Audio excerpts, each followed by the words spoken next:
We begin the story by listening to the narration of a boy telling the tale of Fenrir, an S-rank monster capable of destroying a large city all by itself. Once a village constantly attacked by this beast spent all its money to hire the boy's group, the Flaming Dragon Fangs. That night, Fenrir appeared out of nowhere and hurled a boy who was watching their party far away. At that moment, we see that the supposed leader of the Flaming Dragon Fangs ordered Bandana into action. Upon hearing the command, she fired a metal cable around the beast's body to restrain it. However, Fenrir bit through the cable and threw the girl against the wall, dealing serious damage to her. While some mourned, others triumphed because right after, it was the party's healer's time to shine, restoring their allies' health.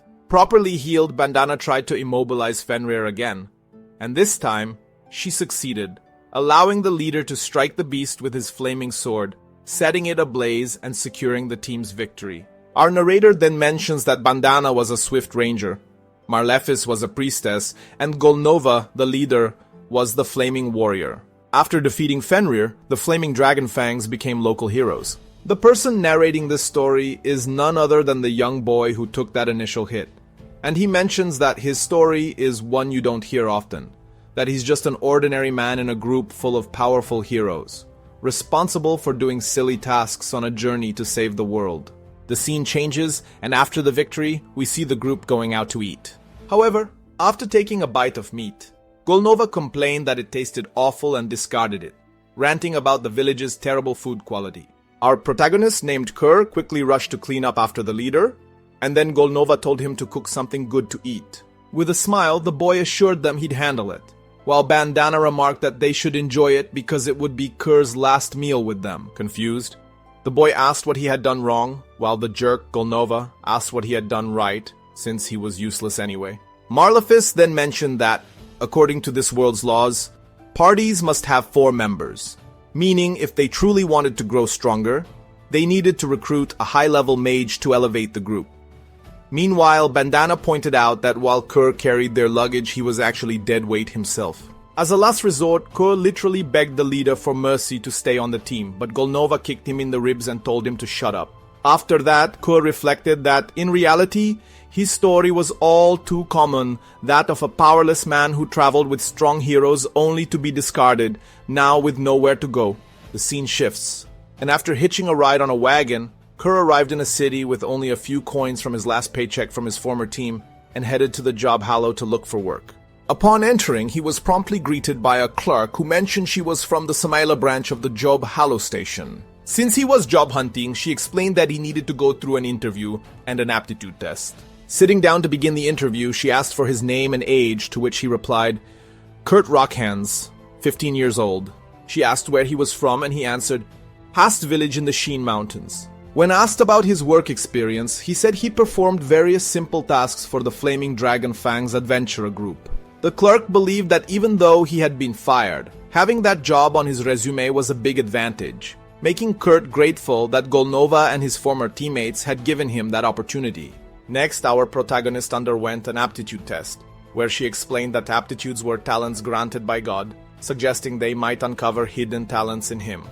Aptitudes range from G rank to SSS rank, explaining that someone with low sword aptitude might not even cut steel, while someone with higher aptitude could do it easily with the same sword. Kurt hoped for a big turnaround in his life with this test, though I honestly doubt it. Then, the results came in, and as expected, our protagonist didn't surpass G rank in any combat skill, meaning things looked bad for him, as this would severely limit his job prospects. However, the woman reminded him there were trade jobs, and that they hadn't tested his smithing or alchemy skills yet because the technician wasn't present. Kurt would have to wait about a week to see if he was any good at those. Our protagonist, however, told her he didn't have enough money to stay in the city that long. So she thought of another test and asked him to lift a sandbag in the room. Upon touching the bag, he felt his mana being drained, and though he managed to lift it, he soon felt an absurd weight and ended up straining just to hold on. The test evaluator then declared that if he was that strong, he could handle construction work. She mentioned that a border town in the Margraviate of Tycone was looking for people to repair its walls, and Kurt was happy to have found a job. The scene changes, and later, when approaching the construction foreman with his referral letter, the man looked at our protagonist's scrawny physique and doubted his ability. But since they were short-staffed, he'd have to do. He then gave Kurt instructions to make cement and repair the wall. Kurt was about to ask if he should infuse the cement with mana to strengthen it, but the foreman cut him off, saying he'd be back in 3 hours to check, and expected at least half a barrel used by then with pay depending on performance. Watching his boss leave, Kurt figured mana infusion was such a common procedure that the man didn't think it needed explaining. Still, our protagonist was surprised that half a barrel was considered enough, but he promised to do his best. 3 hours later, the boss returned to check, and was completely stunned by what the boy had accomplished. Kurt apologized for using up all the cement, but that wasn't the issue. What had actually happened was that Kurt, who we can already tell is OP, had managed to repair a third of the massive wall in that short time. In disbelief, the foreman asked how the boy had reached the higher sections without scaffolding or ladders, and Kurt explained he put the cement on the end of a really long stick. Initially underestimating the scrawny kid, the foreman was now convinced and asked how much longer the boy planned to work there. Kurt admitted that staying for a week would be ideal. With that, the man let him go and handed him a small bag of coins, the most he had on him, promising to send the rest through the job hello later. Our protagonist was stunned at receiving so much money, as he was used to only getting scraps from his old group. This motivated him greatly. My dudes, we're about to witness our protagonist's journey from zero to hero, and I'm loving it. 3 days later, just like the foreman, everyone passing by the north and west walls was shocked at how quickly they'd been repaired. That day, the employer told Kurt he didn't need to come back the next day because the boy had fixed the entire wall, leaving those who relied on the job for food without work. Still, as a small consolation, the man noted that Kurt's performance was typical of an SS or SSS rank for this kind of work. Afterward, he gave Kurt the rest of his payment and recommended he look for another job in the capital. And our protagonist, despite his excellent performance, returned to the Hollow feeling like a failure, thinking he'd been lightly praised and kicked out again. During another conversation with the clerk, he saw a girl arguing with an employee. Kurt's interviewer went to resolve the dispute and learned the client wanted to hire a minor, but insisted on paying based on results with no upfront payment, no guarantees. Since that was the case, the clerk suggested the client recruit investors to develop the mine, but the girl argued that the mountain would be confiscated if she didn't pay taxes within a week. Butting into the conversation uninvited, our protagonist offered to take the job since he'd always dug in his village's mines. The employer wasn't thrilled with our protagonist's stick-like build, preferring a tough-looking dwarf instead. The clerk warned that she was asking for too much. To get that, she'd have to fork over 10 silver coins, which she clearly wasn't willing to do. So the deal was to take this kid. Finally, after the client left unsatisfied with her new employee, the Hollow clerk remarked to her coworker that Kurt was too nice and that with his looks, he could work in leisure lodgings, and y'all know what she's implying, right? At that moment, the other clerk handed Miss Kerschel a card with the rest of the payment the boy was owed for repairing the wall. The woman looked at the amount 200 gold coins and freaked out so hard she lost her balance and fell backward after tripping over the sandbags Kurt had lifted. Actually, her coworker mentioned those weren't sandbags but mana measuring sacks, which grow heavier the more magical energy a person has, though they usually don't react to ordinary people. To activate them, you'd need court mage level mana. Hearing this, Kerschel picked up the sack and felt its weight.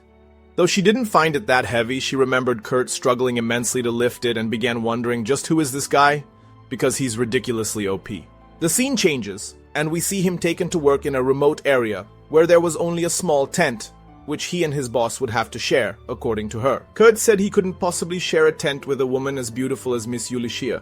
This statement left the woman completely flustered, thinking the boy was mocking her.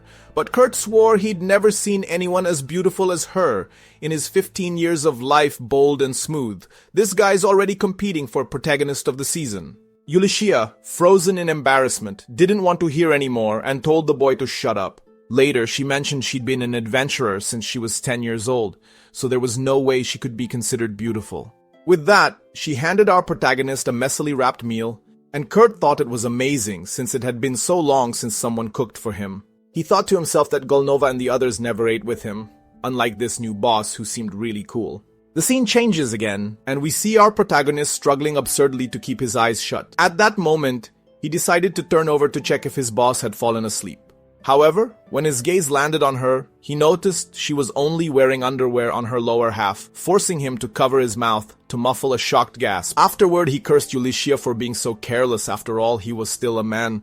With that, the poor guy stepped outside the tent to catch his breath. Pretending to sleep, she smirked to herself, thinking she'd use this exact strategy to test whether Kurt was the type to take advantage of her. Yet he'd proven genuinely kind, not to mention handsome, and way too fun to tease. The next day, she found her employee had slept outside the tent all night and noticed he'd fixed the button on her coat. Grateful, Ulysses thought maybe Kurt was in the wrong profession, but since he was here, she announced they'd start working soon. She needed to earn 10 gold coins that week. To do so, she planned to start digging somewhere nearby, but Kurt pointed out she wouldn't find ore by digging randomly, and that he should take a look first. After she agreed, our protagonist found a crystal worth about 3 gold coins on its own. The scene progressed, and soon after, Kurt examined the surrounding rocks in record time and extracted a large quantity of crystals. Impressed, Ulysses asked if the next step was to sell them, but he explained that all except the first one were too small to be worth much, and that the real profit would come from turning them into magic crystals. Ulysses thought there were fewer than 10 magic artisans in the kingdom capable of that, but in a matter of seconds, her new employee performed the process with monstrous ease, something that normally took an hour. As night approached, Ulysses said goodbye to the boy to sell the magic crystals, planning to return the next morning, while Kurt decided to stay and work on a few things. Upon arriving in town to sell the items, Ulysses was questioned at the counter about documents for foreign crystal sales, but she informed them these were domestically produced. Confused, the soldier asked which workshop she belonged to, so she showed a necklace proving she was an adventurer in direct service to the royal family, granting her access to a teleportation stone to the capital. Since Ulysses was a former royal adventurer, these people wouldn't believe her even if she told the truth. Next, Ulysses visited a friend and asked her to buy some of the crystals. The girl assessed that the glow of one sample wasn't very strong, so it probably wasn't worth much, maybe 10 silver coins. Ulysses expected as much, given how little time Kurt needed to imbue the items with mana. But suddenly, the buyer re-evaluated the crystals and decided she was willing to pay 10 gold coins for just that one, as it contained 10 times the normal mana, and the dim glow was due to the crystal being treated to prevent mana leakage. With 50 crystals, the buyer placed a bag of 500 gold coins on the counter without hesitation, but asked 2 things of her friend. First, she shouldn't sell these magic crystals anywhere else, as it wouldn't be in the kingdom's interest to have such powerful crystals circulating freely, and second, she asked Ulysses to reveal who had imbued the mana into the items. But Kurt's boss refused to disclose her employee's info without his permission. With the refusal, the shop owner leaned in, reminding her that she was a royal court mage with honorary count status. She wasn't just asking, she was ordering. However, Ulysses argued that she no longer served the royal family and didn't have to obey such orders. So the friend gave up and simply asked, as a personal request, that she ensure the person responsible didn't leave the country and that he be informed she was offering him directorship of a royal magical research lab with the title of honorary baron or even honorary countman. This escalated from 0 to 100 real quick. Leaving the shop, Ulysses tried to process how she'd just acquired 500 gold coins and how our protagonist could become an honorary count. Unable to get it out of her head, she returned to the Hollow to ask Kerschel about Kurt. And likewise, the clerk also wanted to know more about this boy. At first, she tried to protect the client's privacy, but when Ulysses showed her royal insignia, she had no choice but to reveal that Kurt was from the Flaming Dragon Fangs, but had been fired not just from there, but also from the construction job after only 3 days, where his payment was 200 gold coins because he single-handedly repaired the entire north and west walls. Speaking of money, the ex-adventurer asked the clerk to deposit 499 gold coins into Kurt's account and ordered her not to disclose any information about him to anyone. The scene changes, and Ulysses returns to where our protagonist is, only to find that the madman had built a wooden house on the spot in less than a day. To test him, she asked what he thought of it, and he said it was normal, explaining that people in his hometown used to do that. Mentally, she thought, there's nothing normal about this. We have a scene change and go to the party of fools, also known as Flaming Dragon Fangs, where they are fighting against a gigantic creature.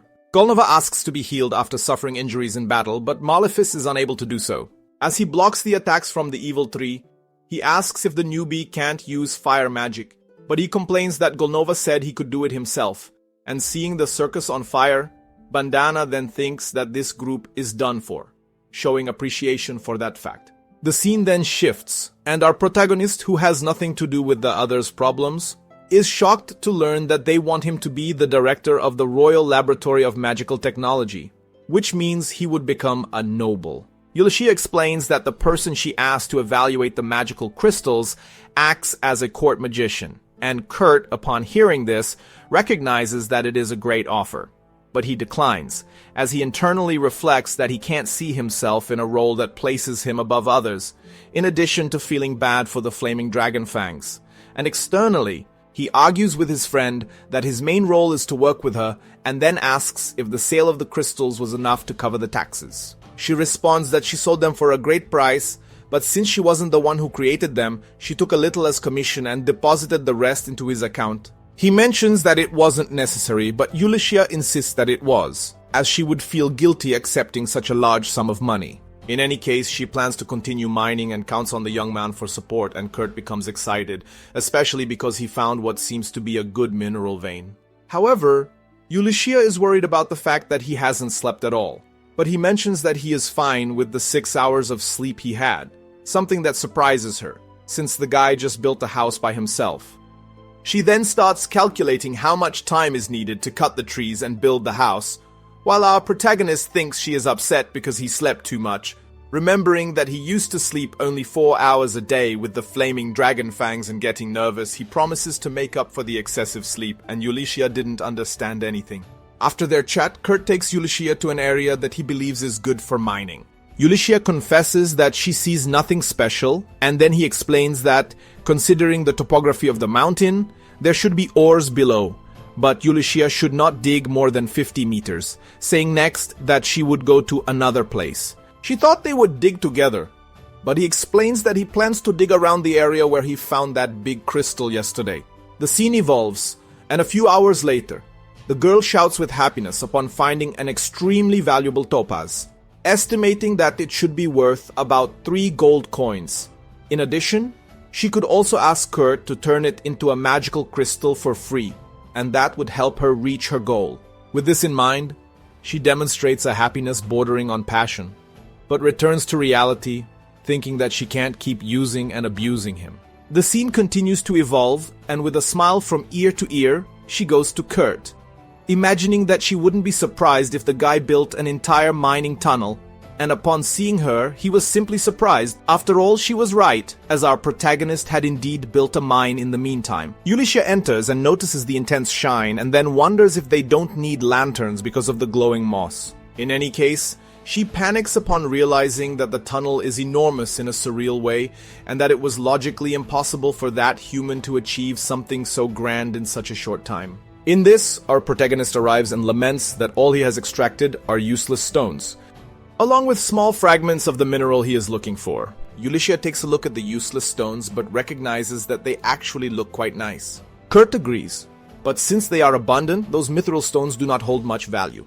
Upon hearing this name, Ulysses is incredulous. After all, mithril is not only more valuable than gold, but it is even more expensive than platinum. Kurt, for his part, mentions that this material is so common in the village he came from that people throw it away. Surprised to hear this, Ulysses asks what mineral he was looking for, and he replies that it is orichalcum. She then remembers that this is the legendary mineral known as the metal of the gods, and she didn't even know it existed in this mountain. Holding a sample, our protagonist mentions that it is possible to extract this ore anywhere if you simply dig more than 7 kilometers. With that, she asks somewhat fearfully if he managed to dig that much in 8 hours and then come back to the surface.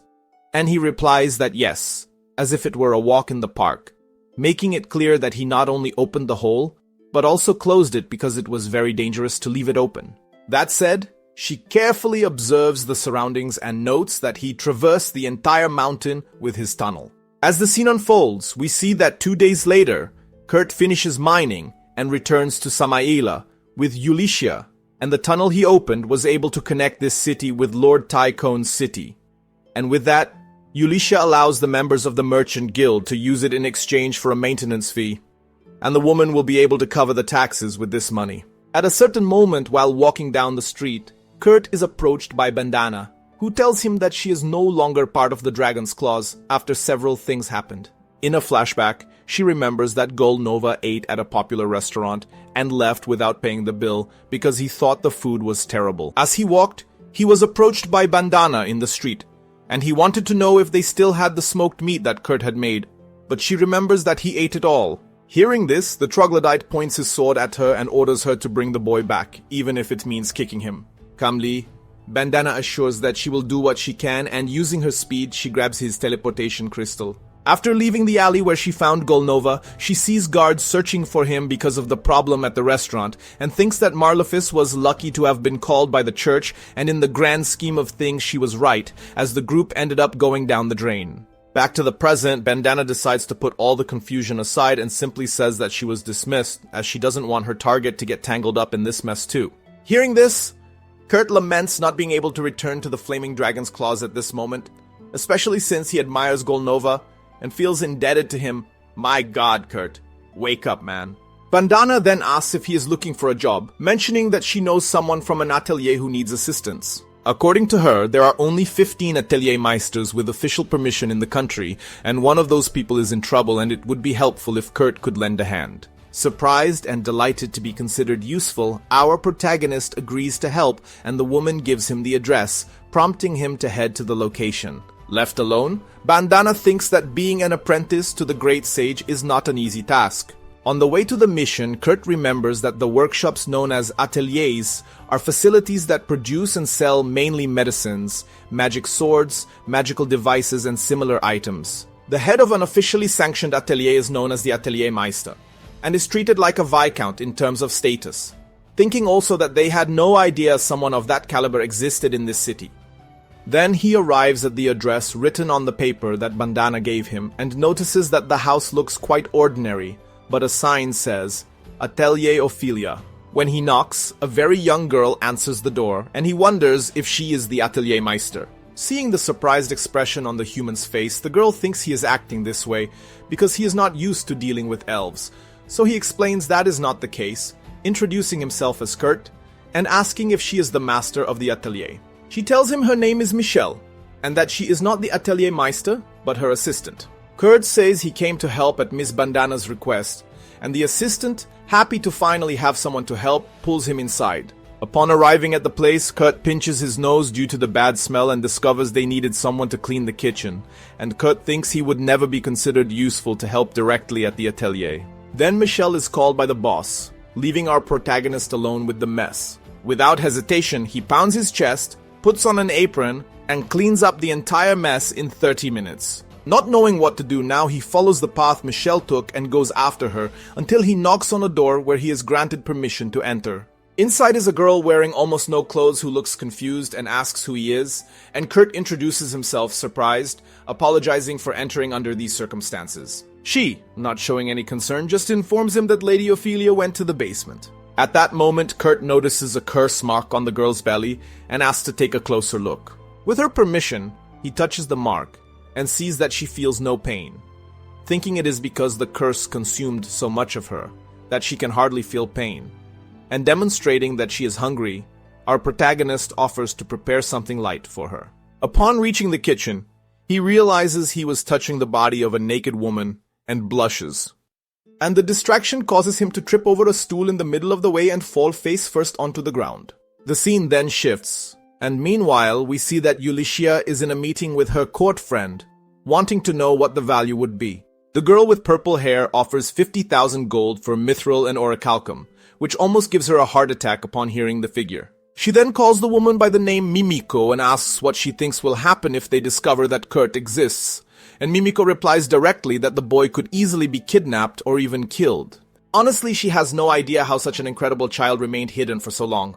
Ulyssia mentions that he was dismissed from the Dragon's Fangs, which reminds Mimiko that the leader of this group is being sought by the authorities. She wants to know what her friend plans to do with him from now on, and Ulyssia hopes to position him as the Atelier Meister, as limiting his actions would be better than him standing out. Moreover, she herself wanted to be hired as a guard but has no idea how to make him accept that, as the boy has no notion of his true abilities. We then change scenes and return to Kurt, who was casually preparing the meal until he notices Michelle arriving with a tall woman, and both are impressed by the cleanliness of the kitchen.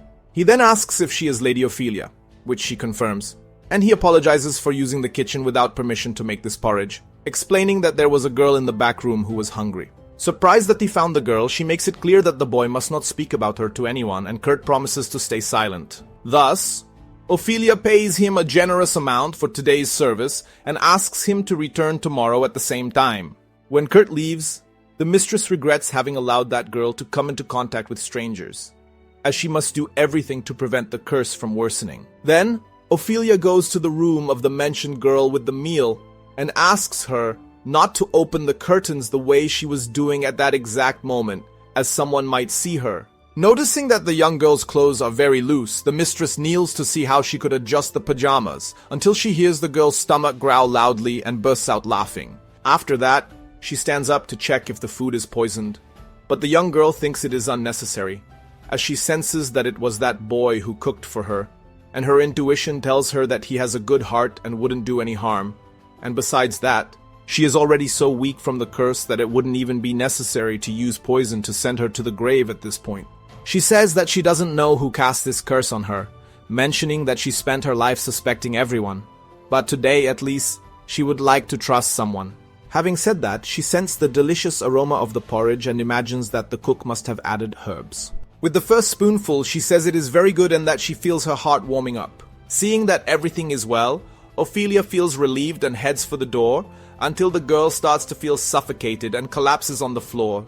Thinking that the food was indeed poisoned, Ophelia begins to blame herself for being careless while feeling a deep hatred for Kurt. She then goes out to fetch the antidote. But the lie rises and claims to have been healed.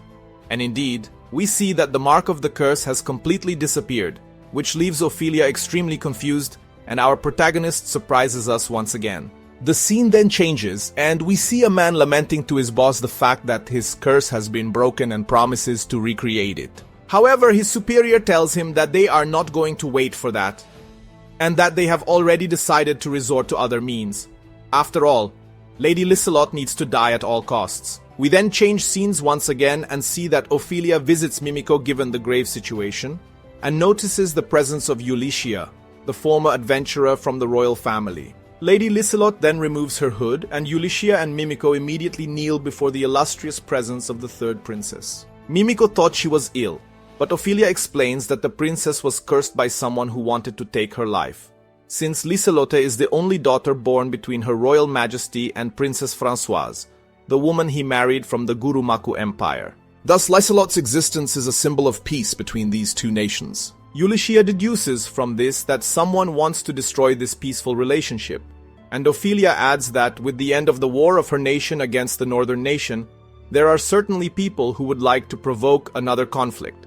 Mimiko then goes to the princess and gives her a joyful hug upon seeing that she is well, and Liselotte says she hopes to count on her friend's help to find out who cast the curse on her. On this, Mimiko assures that her loyalty lies with the princess and her late highness, Françoise. That said, she is surprised to learn that Liselotte broke such a powerful curse, and the monarch joyfully shares that it was all thanks to a man named Kurt, which obviously leaves Mimiko and Ulysses in turmoil. After all, the citizen never stops surprising. As the revelation caught everyone by surprise, Ophelia had to explain to them that the princess had eaten porridge made by Kurt, breaking the powerful curse that afflicted her. Regarding the culprit who plotted to take Lady Liselotte's life, considering it to be someone skilled in curses with connections capable of tampering with the palace's curse protections, Mimiko has 3 suspects: Sanova, the first general of the Royal Expeditionary Forces, Tristan, a bishop of the Poland Church, and Isadora Arkmama, the third queen of His Royal Majesty.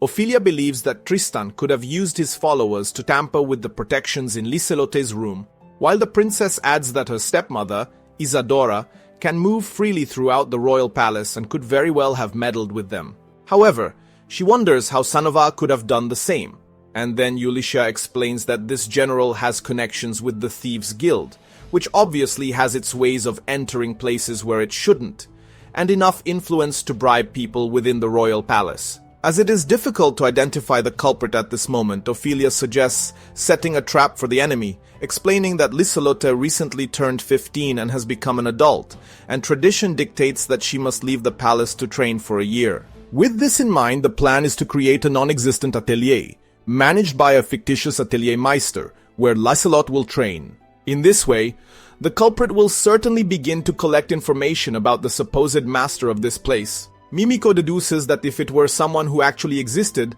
the thieves would gather information quickly, but since he doesn't really exist, there is nothing to collect, and this bait will confuse the culprit and give them time to investigate the situation further. However, Ophelia says they need to prepare some credentials for this person who will be the false Atelier Master, but Ulysses has exactly what they need: a magic crystal. Ophelia takes the item and is startled by its quality, while the owner of the mine reveals that it was Kurt who made it, leaving both the master and the princess speechless. The scene then changes, and later, Kurt arrives at the door of Ophelia's workshop and sees a sign that it is temporarily closed due to some unspecified emergency. At the same moment, Michelle arrives, so he takes the opportunity to ask what happened. She explains that after Kurt left yesterday, her master suddenly went somewhere, and she regrets that there is no way for the boy to help in the workshop now. Because of this, the protagonist walks away discouraged, thinking that he made another mistake that got him expelled from the place. Just then, his stomach rumbles, and thinking that an empty sack cannot stand, he decides it's best to grab some food, heading to a restaurant to quell his hunger. Upon arriving there, he sees a group discussing something at one of the tables. The woman of the trio questions what they will do, as they need to deliver something today, while the blonde-haired man replies that he doesn't know, as the doctor said that the person in question needs to rest for a week, and without their carrier, they will have to refuse this request. The problem is that, according to the girl, they cannot afford the cancellation fee, so she thinks it's better if they just carry their things themselves. However, her companion warns her that they will be very vulnerable to attacks if they are loaded down. Kurt overhears the discussion and thinks that he could serve as a carrier for these people, so he approaches and offers to help, mentioning that although he is a disaster in combat, he has an incredible talent for carrying things on his back. The girl dismisses the idea of a child like that being able to perform the task, but her colleague slaps her on the head and reminds her that she is probably the same age as the boy. The man apologizes for his sister's behavior, but admits that this job is not for just anyone, as they are preparing to hunt iron golems that weigh over 200 kilos, so someone with special abilities will be needed to carry the necessary items. Kurt then assures them that 200 kilos is nothing for him, proposing a challenge. If he can lift both men on the team, that will prove he is the right person for the job.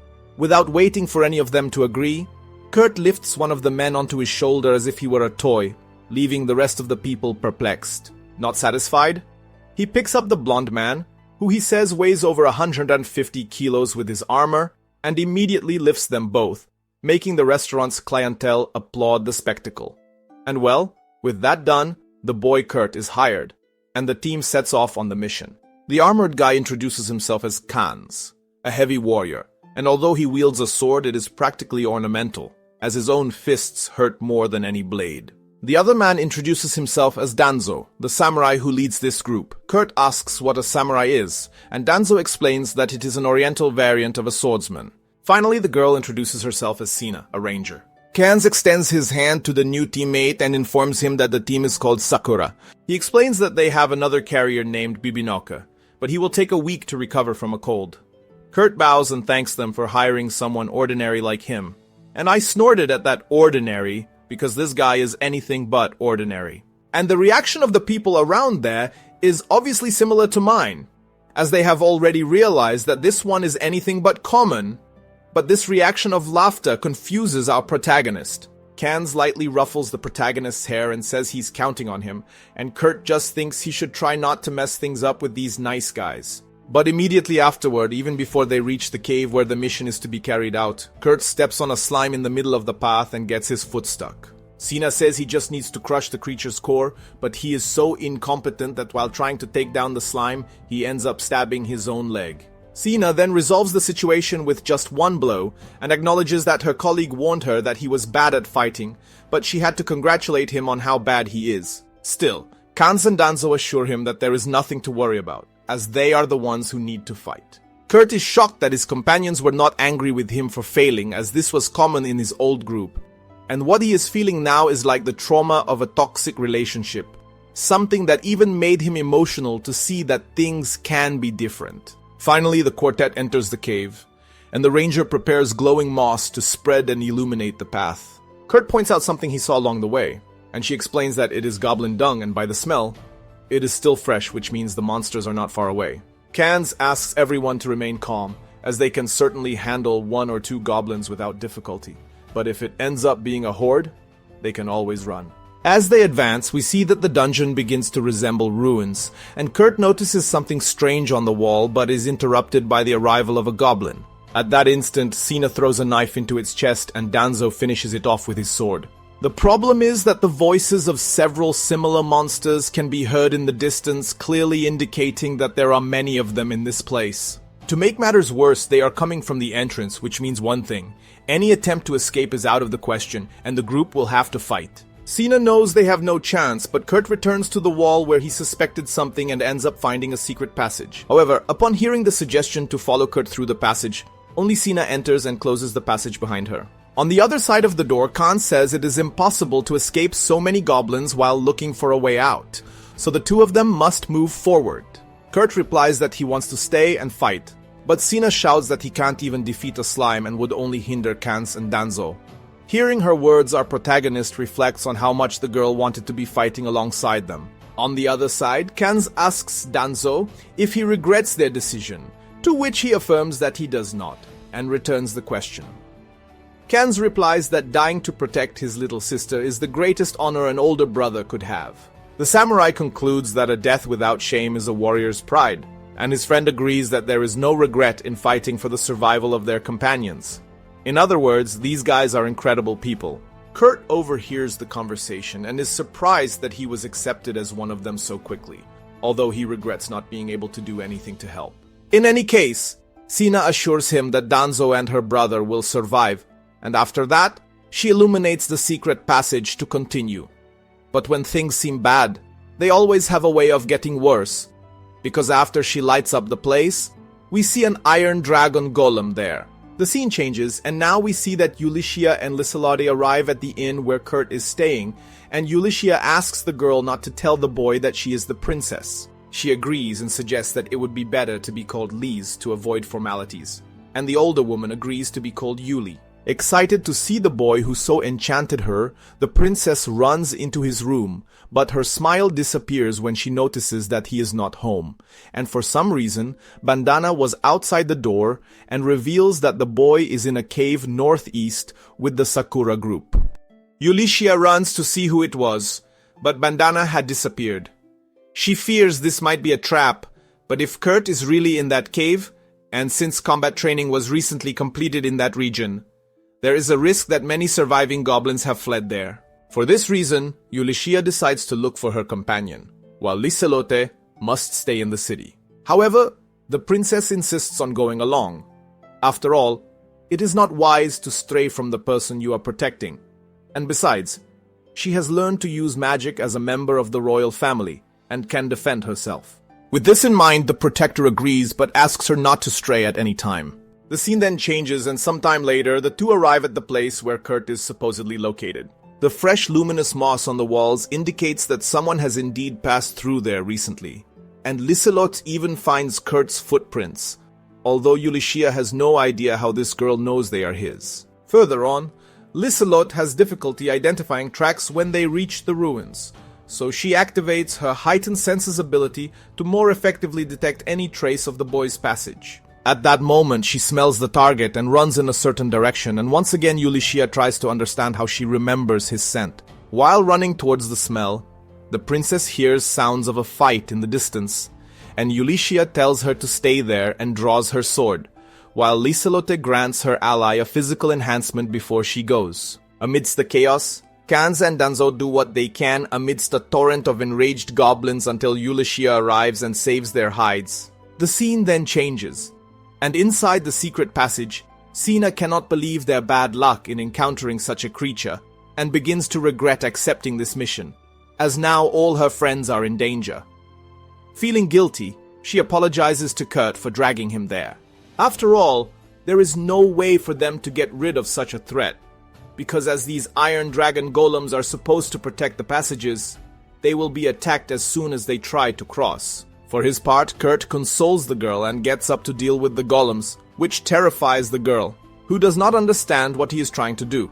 Kurt then approaches the golems, dodges a blow, and rips off its tail as if it were a doll. Then he does the same with the monster's head, dismantling it piece by piece, sticking his dagger into specific openings in its armor, leaving Sina speechless. After he does this with all the enemies, Sina wants to know what is happening in this place, so Kurt explains that he is used to mining iron golems. At that moment, Ulysses reaches the two members who entered the secret passage, and the ranger reports, completely incredulous and terrified, that our man Kurt dismantled each golem as if he were playing with Lego, and even called it mining. Seeing that her partner has returned, Kurt asks her to help Kanz and Danzo, but she informs him that the two are already safe. Then, she thinks to herself that she heard legends about a man with a G-level aptitude in combat, who, coincidentally, had an S-level aptitude in harvesting. According to this legend, this man used a scythe to defeat a thorny dragon, and Ulysses associates Kurt's case with this legend.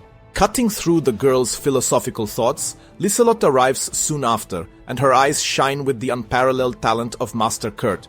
After the whole team regrouped, Kanz mentioned that it was the other member of the group who brought them this job, but said nothing about the possibility of the goblins scattering, which Ulysses called fate. In any case, he and Danzo thanked Ulysses for her help.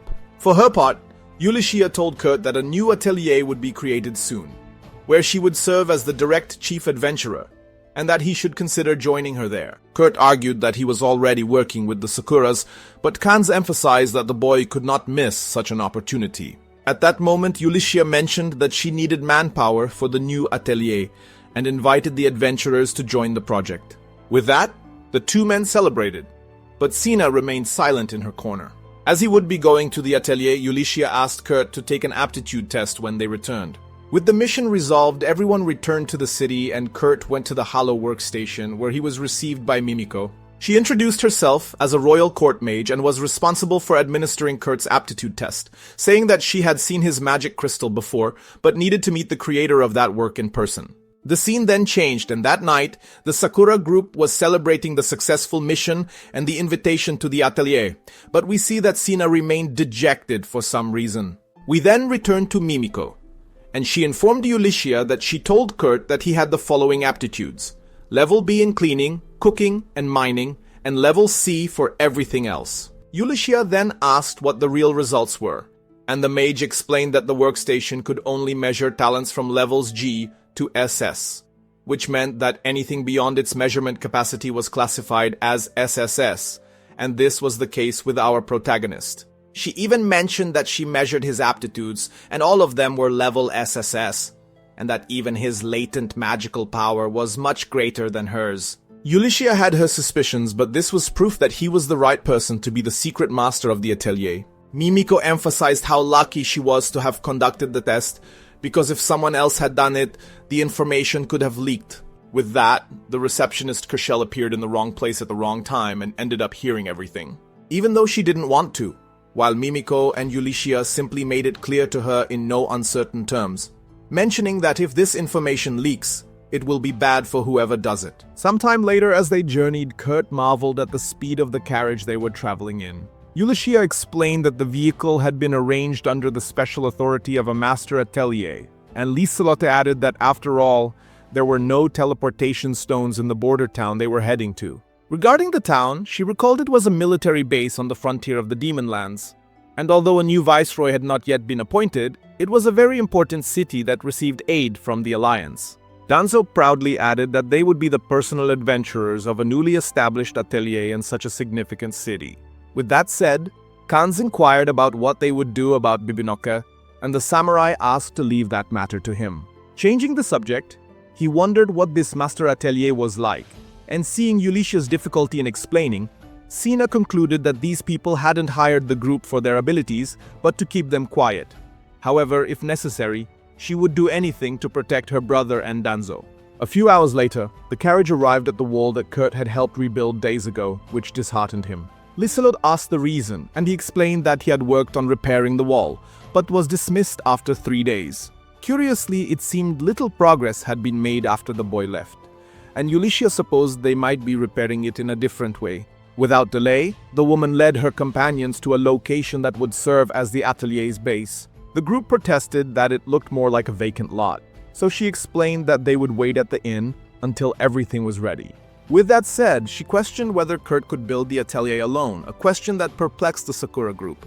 Kurt explained that he could manage if it were a wooden cabin, but building an atelier in a day seemed crazy, and Kanz, Danzo, and Sina agreed it was the most insane thing they had ever heard. Then Kurt added that he would need 2 more days to complete the work, which again left Sakura speechless. Ulysses explained that the young man could take as long as he needed, and that he would have the necessary materials for the job.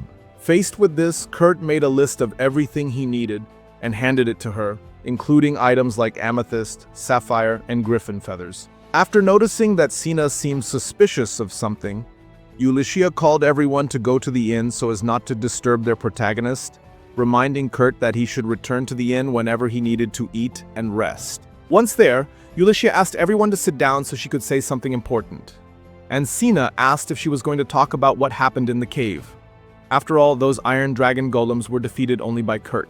He said he was used to mining iron golems and destroyed those monsters with just a dagger. Thinking about this, Sina demanded that Ulysses tell them who that guy was and who Liselotte really was. Firstly, Ulysses introduced herself as an adventurer who used to serve the royal family, and after that, the other girl identified herself as Liselotte Homuros. Showing the crest on her dagger, she revealed herself to be the 3rd princess of this kingdom, but was concealing her identity for certain reasons at the moment. Therefore, Sina asked if Kurt was also royalty, and Ulysses explained that he was neither royalty nor nobility.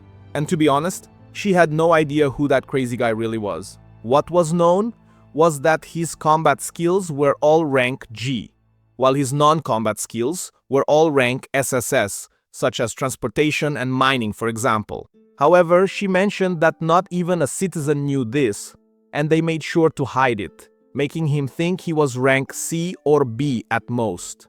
The big question was that Kurt would be the new master atelier there, but this also needed to remain a secret. Sina became agitated and questioned why they were deceiving the boy in this way. And Ulysses explained that even if they told Kurt the truth, he certainly wouldn't believe it. But more importantly, there was no way to know if someone planned to exploit Kurt's abilities if this information became public. With this, Sina slammed her hand on the table and explained that the ones exploiting the young man were themselves. So Kanz hugged his sister to calm her down a bit. Danzo signaled for Ulysses to continue the story. So Liselot explained that Kurt had broken the curse cast upon her with a simple homemade porridge. Ulysses added that someone was after the princess, so they chose that border town for the atelier's construction, allowing them to identify the enemy behind this pursuit. Still, Sina complained that Kurt knew nothing about this, and Liselotte shared that the boy had no idea who she was. But as soon as he knew Lise was under that curse, he saved her without asking for anything in return. According to Ulysses, the young man is too pure and always put others first, and because he is such a kind person, she swore she wanted to protect him with everything she had at her disposal. While Liselotte said she asked them not as a princess, but as a friend of Master Kurt to help them, and to also keep all of this a secret. Hearing such a complicated story, the Sakura group lowered their heads reflectively and took a few seconds to respond. The first to speak was Danzo, stating that a knight's duty was to obey royalty. However, as adventurers, they had no such obligation. However, they were also companions who risked dying alongside Kurt, so they were his friends. Kanz agreed, and added that they didn't need reasons to help friends, and Danzo completed that, because they were Kurt's friends, he would also swear on his own blade that he would do everything to protect them. Lastly, Sina showed indecision. After all, they had only known these women for a short time to swear their swords to them in this way. So Ulysses argued that she herself had only known that boy for 6 days. Still not convinced, the ranger asked for a moment to think and withdrew. Walking alone, the girl tried to understand what was happening because, for her, Kurt should know the truth. Soon, she returned to the atelier site and saw the work at a much more advanced stage than humanly possible. Frightened, she asked if the crazy guy had done all that without help, and he explained that he could do it. After all, he was rank B in mining. Knowing that no rank B would be capable of doing that, Sina let it go and commented that he was really incredible, which he didn't understand since in his hometown, it was common to build dozens of houses every day, so he still felt kind of slow, to be honest. Sina then asked the boy if he didn't mind being overwhelmed with all that work, and he replied that he didn't feel overwhelmed and that, to be honest, he was happy to work and feel useful to someone, considering he was called useless by his former teammates every day until they kicked him off the team. Hearing this, Sina remembered Ulysses mentioning that Kurt was a boy with a pure heart, and she began to understand his perspective better. With that, the adventurer firmly declared that she and Kurt were officially friends from now on. The scene then changes, and Danzo is sitting on a park bench when a carriage stops in front of him. Sitting behind him and working as an informant, Bandana claims to have discovered most of the details, and even now I still don't understand if this girl is good or rotten. She explains that Bibinoke, also known as the Man of 1,000 Faces, accepts missions from villains before infiltrating a group of adventurers, meaning he is a scoundrel who ruined many groups. And he accepted this last mission to take down Sakura, since a rival group is resentful that Sakura accepted a job they wanted, and I was sure that bastard had dirty hands. She explained that Bibinoka was sent because of this, and the details of the situation are on the paper that Bandana handed to the samurai. That night, in a tavern in the city of Samaila, a man is harassing a waitress degradingly, and after getting nothing from her, he mutters to himself that he hadn't counted on the survival of those Sakura scoundrels, and look at the nerve of that wretch, rotten inside and out. He also heard they were employed in a workshop linked to the third princess, and with that, if he could crush those rats, he would profit immensely. Sitting behind him, Danzo comments that it seems like a very lucrative plan, and the man starts laughing in agreement since there would be no shortage of clients willing to tarnish the little princess's achievements. When the man finishes his antics, he finally realizes he was talking to none other than Danzo, who asks if Bibinoka isn't drinking a little too much to celebrate his recovery. Faced with the situation, the citizen runs out of the tavern, indignant that the samurai discovered his plan. Suddenly, he trips on a wire that was placed in his path, and then the adventurer appears with his sword, recognizing that his former companion was always cunning, so it was impossible that he didn't know about a goblin colony. Bibinoka swears he knew nothing, and pleads with the argument that the two were teammates to be spared. But Danzo unsheaths his sword and points it at his neck, and the nasty fellow broke out in a cold sweat for his life. Danzo makes it clear that the former member of Sakura should not approach those who are considered true friends of the samurai. Otherwise, he will be cut in half without ceremony. Observing the conversation, Bandana reflects that she wished Danzo had finished off that target who could become a threat again in the future. Suddenly, two hooded men appear and take Bibinoki away, and Bandana observes that they seem to be members of Phantom, the intelligence unit of Mimiko, the third court mage. At that moment, she receives a letter via a crow talking about Malefice, and Bandana feels sorry for them, but since her master made it clear that she should ignore that woman, she decides to head to Kurt's hometown. In the next scene, somewhere mysterious, we see Malefice, leaning over a huge magic circle, apparently too weak to stand up.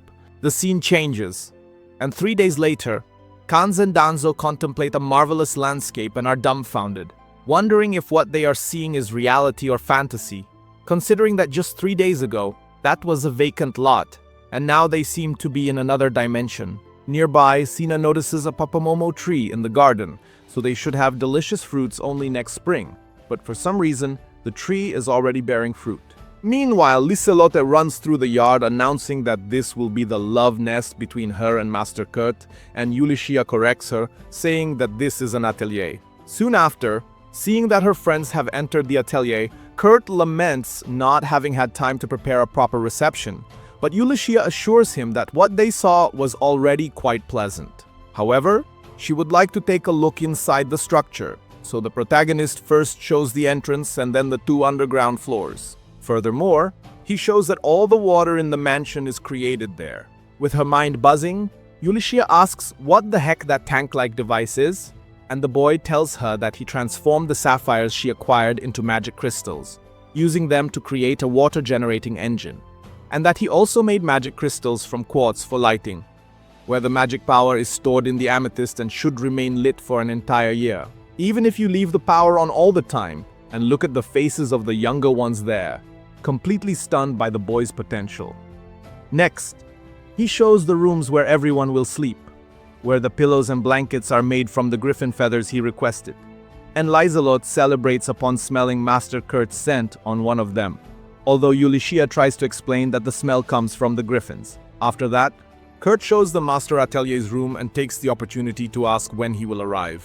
Ulysses invents that the master is very busy and his arrival has been delayed, then asks where his room is, and he replies that as he is responsible for mundane tasks, he thought of sleeping in the small rest area next to the kitchen. And man, this guy sometimes breaks my heart with his purity. Seeing that the boy seems willing to sleep in a sardine can because he considers himself useless, everyone tries to convince him to sleep in the room he built for the Master Atelier until the real owner arrives. After 2 hours of intense dialogue, the group feels exhausted, but they finally convince him to stay there for now. Having done that, Ulysses asks if he can put a curse barrier around this mansion. However, as the boy confesses that this is a bit difficult, the woman uses the anti-curse talismans that Mimiko gave her. Now for Lizelot's room, which is the most important, she thinks of some special protection. Suddenly, Lizelot runs out of her room and startles the poor woman, thinking it was Kurt there and inviting him to her bed. Irritated, Ulysses asks where this girl learned such things. Then Lizelot asks back if her friend is jealous by any chance. Losing all composure, she just pretends not to be, although it's obvious. However, she remembers that Kurt is pure and innocent, so Lizelot should approach the boy gently. The scene changes, and speaking of him, we see him happily preparing a meal for everyone the next morning, when Lizelot enters wearing a provocative maid outfit to help with whatever is needed. Ulysses appears and intervenes to question which part of taking it easy the princess didn't understand, especially using such an indecent outfit, and I'm having too much fun with the comedy of this anime. About that, Kurt admits he also found it a bit strange, but Lizelot herself had stated that this attire was common in her house. Furthermore, Sina opens the kitchen door after smelling freshly baked bread, only to see Lizelot in that peculiar outfit and frown, and I burst out laughing. Kurt confirms that there is bread baking in the oven and that this will be normal in this house. By the way, when the boy asks if the women prefer coffee or tea, Ulysses' eyes light up, and she concludes that this man is the perfect homemaker. Therefore, she now intensely desires him as her partner. At mealtime, Kans is the first to praise the food with great enthusiasm, while Sina shows she enjoyed it too much. And Danzo mentions that he can feel the food energizing his whole body. Ulysses asks where Kurt is, and Lizelot explains that he went out to clean carrying a cloth because according to him, someone had scribbled all over the mansion, knowing that Lizelot probably referred to the protection against curses. Ulysses hurriedly runs to Kurt, although Mimiko mentioned that it is impossible to remove the talismans after they are placed. However, as soon as she arrives at Lizelot's room, the boy was cleaning the last mark on her door. When he asks if she knows who made the mess in the hallway, the woman kneels down in sadness and explains that it was definitely the work of Rabeski, the frequently mentioned scribbler in rumors. He must have seen Lizelot and left those scribbles hoping to get her attention. Believing this story, Kurt comments that there are crazy people for everything, but it would be wise to inform Lizelot about this, and man, the cuteness and lightness of this anime are just untouchable. Faced with this, Ulysses reflects that she managed not to reveal the assassins behind Lizelot, but now, without talismans, and with Mimiko taking a few days to arrive, Ulysses needs to find a way to protect the princess until then. The episode ends there, and what a delightful episode it was! I finished this recap feeling refreshed, and I hope you, who are watching, finish the same way too.